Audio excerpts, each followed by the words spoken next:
Avez-vous déjà envoyé une prière dans le silence de la nuit, pour n'être accueilli que par un silence qui semble encore plus profond en retour?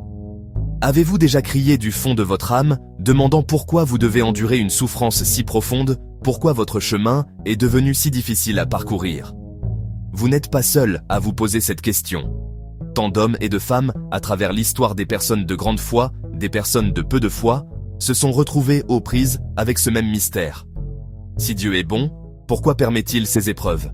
Commençons ce voyage, de l'ombre vers la lumière. Au cœur de la nuit, lorsque le silence de la maison est assourdissant et que le poids du monde pèse sur vos épaules, une pensée peut s'insinuer, froide et persistante, celle d'être seul. Peut-être est-ce vous, éveillé à 3 heures du matin, le cœur battant au rythme de vos angoisses, murmurant une prière qui semble se perdre dans l'obscurité. Ou peut-être êtes-vous à genoux, les larmes traçant un chemin silencieux sur votre visage, vous demandant si quelqu'un, quelque part, entend votre cri. Dans ces moments de solitude profonde, où la foi vacille comme une flamme dans le vent, il y a une vérité fondamentale et inébranlable que votre âme a besoin d'entendre. La vérité la plus importante à retenir est la suivante. Dieu ne vous a pas abandonné. Ce n'est pas une platitude pleine d'espoir. C'est une promesse divine, gravée dans l'éternité. Vos sentiments, puissants et écrasants, peuvent hurler le contraire. Bousculés par la perte, la confusion ou le poids d'une attente interminable, vos émotions vous persuadent que vous êtes oublié, une note oubliée dans la grande symphonie de l'univers.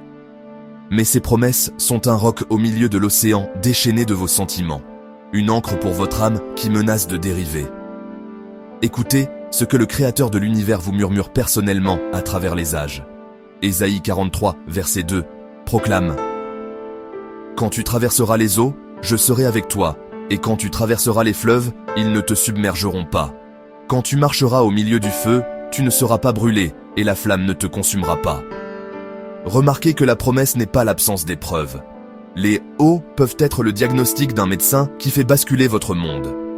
Les fleuves peuvent être la perte soudaine d'un emploi, la trahison d'un ami, la fin d'une relation. Le feu peut être le brasier de l'anxiété ou le chagrin qui brûle de l'intérieur. La promesse n'est pas que vous éviterez la tempête, la promesse est que vous ne la traverserez pas seul. Imaginez ce bateau pris dans la tempête. Les vagues s'écrasent sur le pont, le vent hurle, et tout semble perdu. Mais le maître de la mer est dans le bateau avec vous. Il ne calme pas toujours la tempête instantanément, mais sa présence change tout. Elle ne supprime pas la peur, mais elle lui donne une compagne, la paix. Elle ne retire pas la difficulté, mais elle infuse en vous une force surnaturelle pour tenir bon.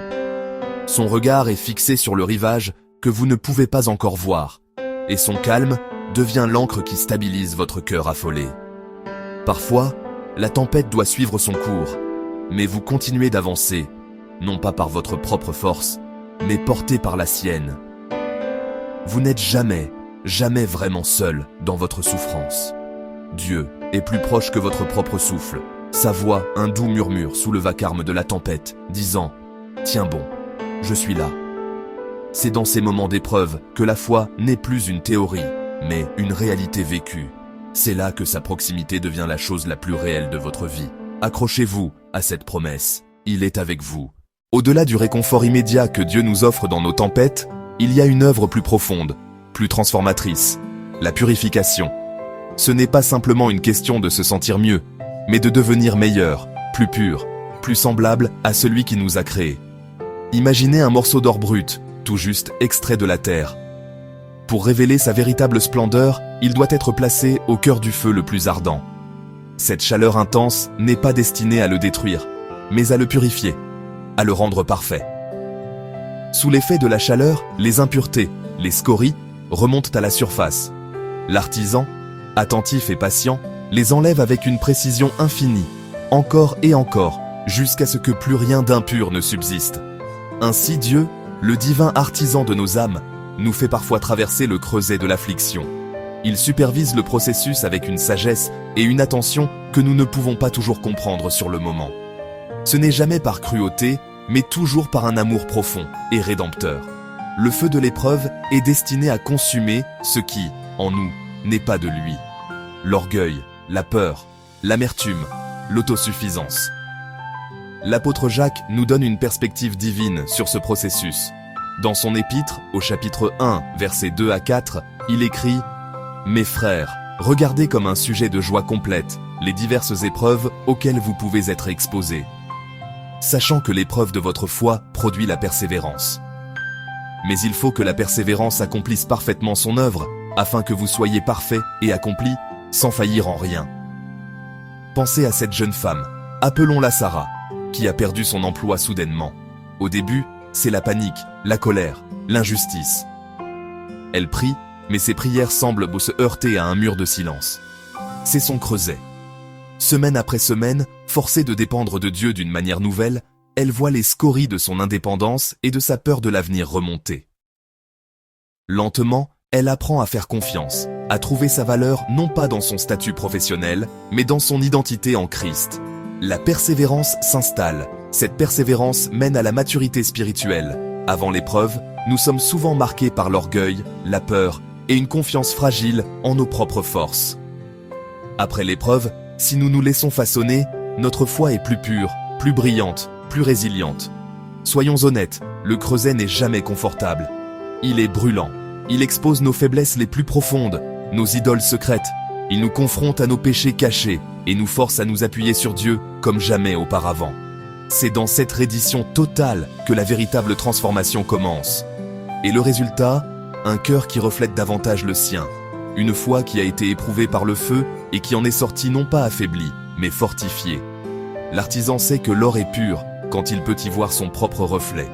Notre foi, ainsi purifiée, est jugée authentique, infiniment précieuse et destinée à briller pour sa seule gloire.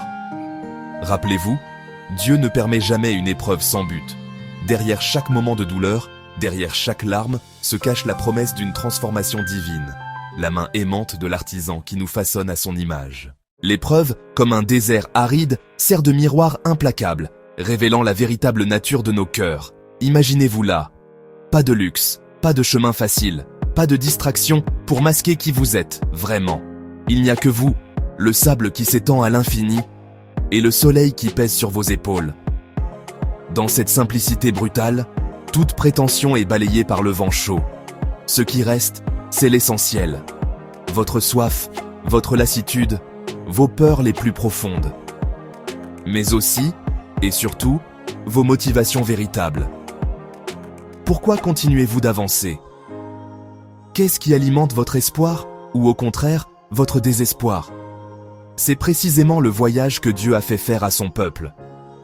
Deutéronome 8, verset 2, nous éclaire. « Souviens-toi de tout le chemin que l'Éternel, ton Dieu, t'a fait faire pendant ces 40 années dans le désert.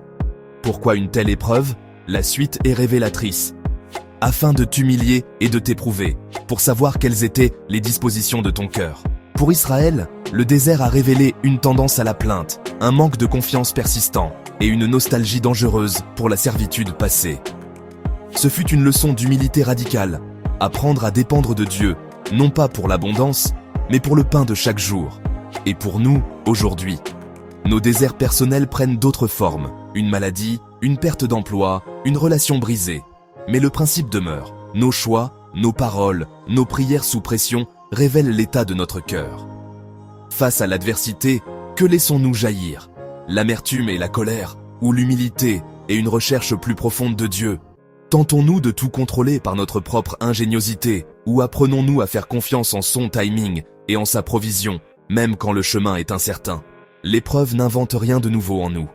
Elle ne fait qu'éclairer ce qui s'y trouve déjà, dans l'ombre. C'est une invitation. Demandez-lui, avec courage, de vous révéler votre propre cœur. L'orgueil caché, les peurs qui vous paralysent, l'égoïsme subtil. Mais il révélera aussi les forces que vous ignoriez posséder. Une foi résiliente, une capacité à l'obéissance, une force tranquille qui émerge sous la pression. Alors, l'épreuve n'est plus une punition, mais devient un espace sacré de croissance. Un lieu où nous pouvons chercher le pardon, demander la transformation et laisser le maître artisan sculpter notre caractère à son image. Joseph, trahi, vendu, emprisonné. L'Éternel était avec lui, même en prison. Interprétation des rêves, promotion inattendue. Vous aviez médité de me faire du mal, Dieu l'a changé en bien. David, chassé, isolé, menacé. Pourquoi, mon âme, es-tu abattu ? Mets ton espoir en Dieu. Dieu lui apprend à régner avec cœur de berger, justice et humilité. Job, richesse, enfants, santé, tout perdu. Dieu parle, révèle sa grandeur plutôt qu'un pourquoi. Même s'il me tue, je mettrai mon espoir en lui. Le Seigneur restaure, guérison, double part, nouvelle famille. Un schéma se dégage, Dieu n'arrête pas l'histoire dans la nuit. L'aridité cède place à l'eau vive, le Dieu de résurrection crée beauté des cendres, lumière des ténèbres. Les cicatrices demeurent parfois, mais elles brillent d'une lumière nouvelle. Il tisse même nos pertes en un dessein bon et rédempteur. Que faire maintenant, en pleine tempête? Ne niez pas votre douleur, donnez-lui une voix, parlez-en simplement à Dieu. Ancrez-vous dans sa parole, ne marchez pas seul, laissez la communauté porter avec vous. Romains 8, 28. Toute chose concourt au bien de ceux qui aiment Dieu. Ce que tu vis n'est pas une fin, c'est une préparation. Abonne-toi et active la cloche pour découvrir comment Dieu transforme les épreuves en puissance. Garde espoir. Marche vers la lumière, un petit pas à la fois.